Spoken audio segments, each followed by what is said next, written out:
Hello दोस्तों, एक बार फिर से स्वागत है आप लोगों का मेरे चैनल रेट्रो विद राज में। दोस्तों, ये तो जग जाहिर है, आप सभी को पता है कि राज कपूर की जो मूवीज़ में जो मैक्सिमम जो गाना गाते थे, मैक्सिमम क्यों मैं तो बोलूँगा 99.99% सॉन्ग्स अगर कोई गाते थे तो वो थे मुकेश साहब।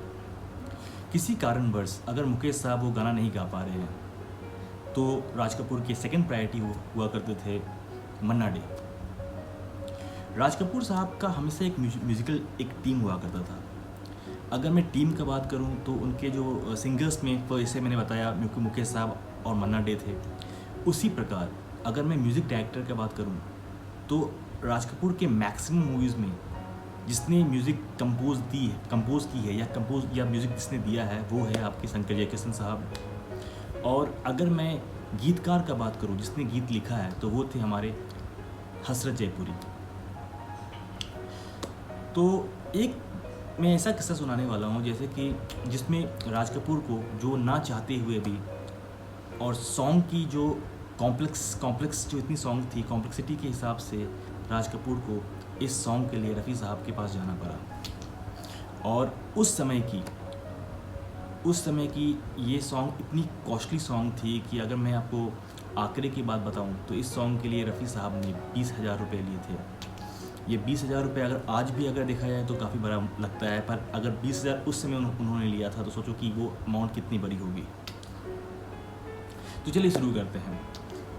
जैसे कि आप लोग में से शायद बहुत लोग को पता हो या ना हो, पर राज कपूर साहब जब मूवीज़ में आए थे, जब उन्होंने मूवीज़ में काम करना शुरू किया तो उनकी स्टार्टिंग के जो मूवी थे उनमें जो सॉन्ग जिसने गाया था वो रफ़ी साहब थे।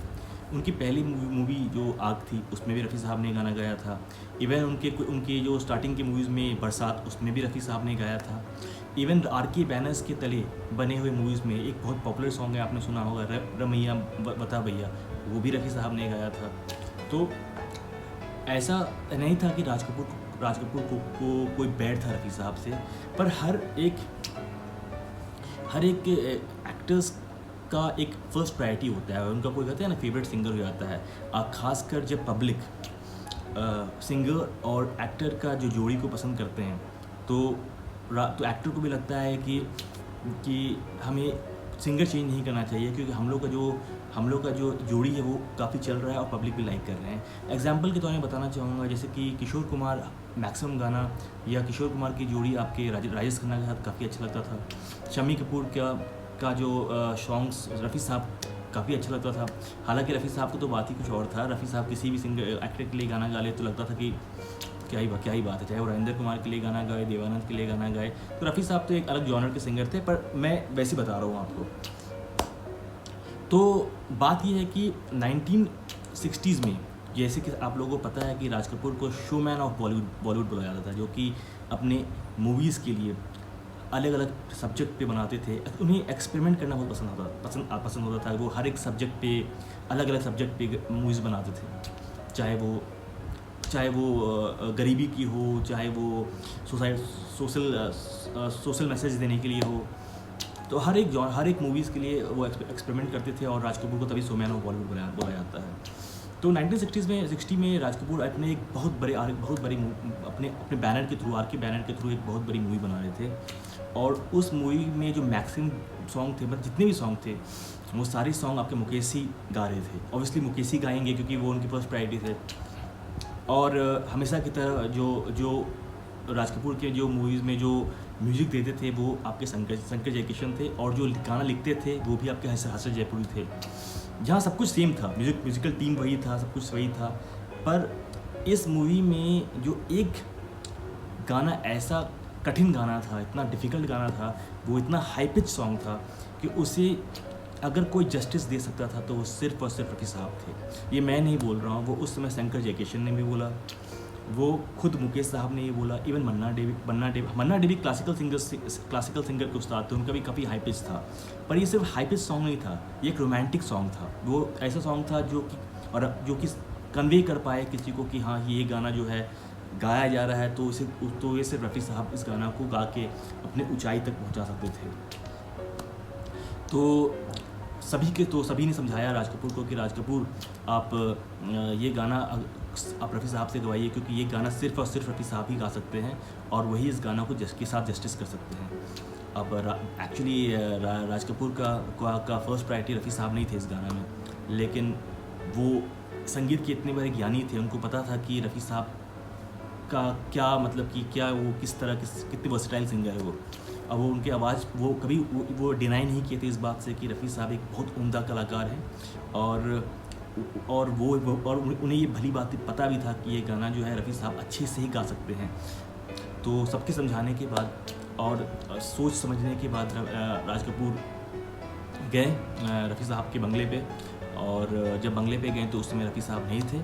रफ़ी साहब के जो मैनेजर थे, जो कि उनके कज़न बोलते साले भाई थे, कज़न थे, वो भी थे, वो उन्हें बंगले में मिले और रफ़ी साहब ने पूरा कहानी बताया कि मैं एक मूवी बना रहा हूँ और इस मूवी में एक जो सॉन्ग है, उस सॉन्ग को नज़र रखते हुए मुझे ये सॉन्ग रफ़ी साहब से गाना गवाना है।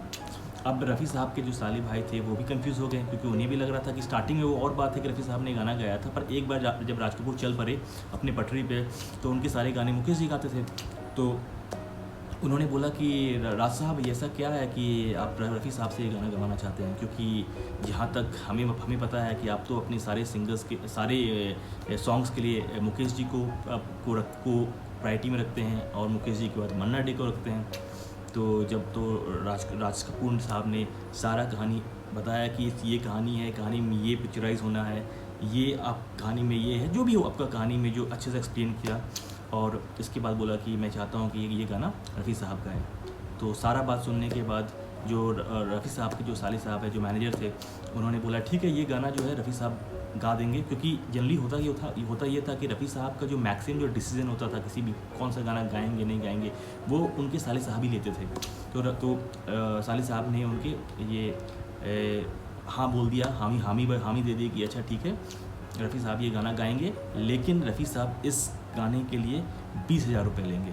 अब 20,000 रुपये जो है एक बहुत बड़ी अमाउंट होती है, जैसे मैंने आपको पहले बताया था इतनी बड़ी अमाउंट होती है, और उस ज़माने में इतना ज़्यादा पैसे किसी भी सिंगर को नहीं मिला था, इतनी, क्योंकि एक बहुत बड़ी अमाउंट होती है 20,000 की, आप कैलकुलेट खुद करके देखो। लेकिन जैसे मैंने बताया कि राज कपूर जो थे एक पाक नज़र वाले थे, उन्हें पता था कि कौन सॉन्ग कितनी डिफ़िकल्ट है, और राज कपूर ये सॉन्ग को एनी हाउ अपनी मूवी में रखना ही चाहते थे, क्योंकि ये सॉन्ग एक बहुत इंपॉर्टेंट सॉन्ग था उस मूवी के लिए। तो उन्होंने बोला ठीक है मैं ये अमाउंट जो है वो देने के लिए तैयार हूँ, और उन्होंने 20,000 रुपया उनके मैनेजर को दिया, रफ़ी साहब के मैनेजर को दिया, और वहाँ से चल गए। इससे पहले डिस्कस हो गया था रिगार्डिंग कि कब शूटिंग पे कब म्यूज़िक स्टूडियो में आना है, कब रिकॉर्डिंग करना है, और ये तारीख तय हुआ, और उस तारीख को रफ़ी साहब गए रिकॉर्डिंग करने के लिए। जब रिकॉर्डिंग में पहुँचे रफ़ी साहब, और उन्होंने पूरा गाना पढ़ा, गाना का भाव जाना कि क्या सिचुएशन क्या है, कैसे गाना है। और रफ़ी साहब में ये बहुत कमाल की चीज़ थी कि वो सिचुएशन के अकॉर्डिंग में अपना जो लय और ताल ऐसे बदलते थे कि लगता था कि कुछ ज़्यादा जादू सा हो गया है। और आपको ये जान के ताज्जुब होगा कि रफ़ी साहब ने बिना कोई रिटेक का फर्स्ट गो में ये गाना को गा दिया, और ये गाना अमर हो गया। मतलब कि मैं गाना क्या बताऊँगा आपको, है इतना प्यारा गाना। अगर ये बोलना गलत नहीं होगा कि बॉलीवुड इंडस्ट्री में अभी तक जितने ही सॉन्ग्स बने हैं उसमें ये गाना को मैं नंबर 1 बोलता हूँ, रोमांटिक सॉन्ग्स के लिए बोलता हूँ मैं। इतना वो गाना इतना प्यारा गाना है। चलिए मैं वो गाना बाद में बताऊँगा, पहले मैं बताता हूँ। तो रिकॉर्डिंग हुआ, रिकॉर्डिंग के बाद रफ़ी साहब जब अच्छे गाना गा दिए, गाना गाने के बाद जब वो बाहर निकले तो वो राज कपूर को ढूंढने लगे कि बात करूं कि कैसा कि आप मेरा गाना सुनो, कैसा लग रहा है आपको ये गाना, बताओ आप ही अपना विचार शेयर करो कि आपका क्या कहना है, आप चाहते हो मैं दोबारा रिटेक करूं। लेकिन पता चला उन्हें बातों में कि राज कपूर साहब जो है वो अपने किसी इमरजेंसी के कारण वो अपने घर चले गए हैं। और जानने पर उन्हें पता चला कि राज कपूर के जो छोटे बेटे थे, अब उनका नाम तो मुझे नहीं पता, पर ये ऐसा पता चला कि उनके छोटे बेटे का जो तबीयत जो है वो ख़राब हो गया है, और इस कारणवश वो उन्हें घर जल्दी आना पड़ा। अब रफ़ी साहब ने बोला कि अगर ऐसा बात है, अगर राज कपूर साहब का अगर बेटे का तबीयत ख़राब हो गया तो मुझे भी जाना चाहिए, इंसानियत तो यही कहता है, अगर हमारे आपके जगह अगर हम लोग भी होते तो अगर हमारे कोई मित्र का या जान पहचान का होता तो हम भी ज़रूर जाते देखने के लिए। तो राज कपूर ने वहीं से स्टूडियो से डायरेक्ट राज कपूर के घर गए। जैसे ही राज कपूर के घर पहुँचे तो राज कपूर के गेट पे खुद राज कपूर रफ़ी साहब को लेने के लिए आए कि बोले कि रफ़ी साहब यहाँ पर कैसे। तो उन्होंने बोला कि पता चला है कि आपके जो बेटे हैं उनका तबीयत ख़राब हो गया है, तो मैं सोचा कि मैं भी क्यों ना मिल लूँ। तो उन्होंने बुलाया जब तो उन्होंने जब अंदर गए, बंगले के अंदर गए, तो उन्होंने देखा कि उनके जो छोटे बेटे थे उनका तबीयत सही में वाकई में ख़राब था और वो बीमार से लथपथ थे। तो इसमें इंटरेस्टिंग बात यह है कि आपको ये जान के ताजुब होगा कि राज कपूर का भी इसका भनक नहीं था, लेकिन जो 20,000 रुपये राज कपूर ने उनके मैनेजर को, रफ़ी साहब के मैनेजर को जो दिया था एज अ मनी, वो वही पैसे राज कपूर ने मोहम्मद रफ़ी साहब ने राज कपूर के बेटे के तकिए के नीचे रख दिया था। और ये बात को जब राज कपूर को पता चला तो राज कपूर भी दंग रह गए कि पैसे कैसे कोई छोड़ सकता है, खासकर इतना बड़ा अमाउंट। तो इस स्टोरी का कंक्लूज़न ये है कि लोग कहते हैं ना कि ये अच्छे सिंगर हैं, ये अच्छे सिंगर नहीं हैं, क्योंकि आजकल के जो जनरेशन है उसमें आजकल के जो म्यूज़िक बनते हैं उसमें तो आपको सबको पता है कि इतने सारे आपके जो टेक्नोलॉजीज निकल गए हैं कि उसकी मदद से कोई बेसुरा गानों को भी अच्छा बनाया जाता है।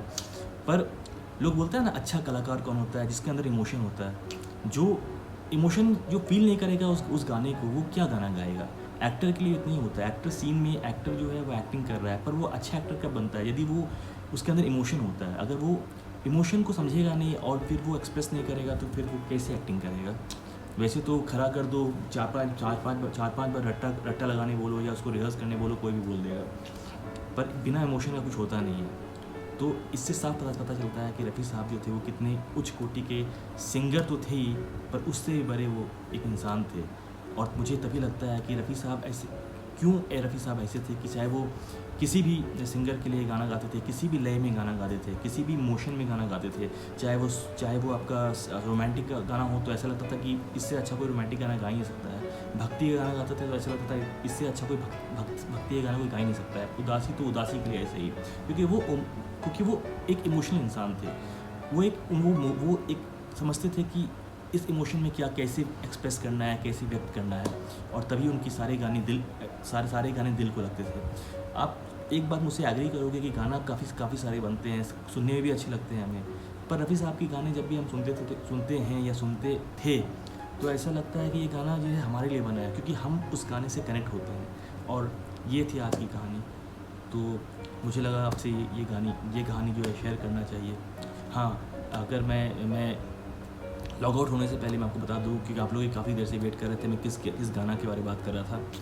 तो ये मूवी का नाम जो था वो था संगम, जिसमें आपके जो एक्टर्स थे वो राज कपूर थे, और जो सपोर्टिंग एक्टर थे वो थे आपके राजेंद्र कुमार, और जो एक्ट्रेस थी वो थी विजंती माला।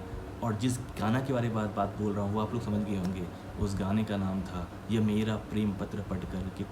ये मेरा प्रेम पत्र पढ़कर। ये गाना सुनते ही ऐसा आप लोगों को लग गया होगा कि इस गाना के साथ अगर कोई न्याय, अगर कोई जस्टिस कर सकता था तो वो रफ़ी साहब कर सकते थे।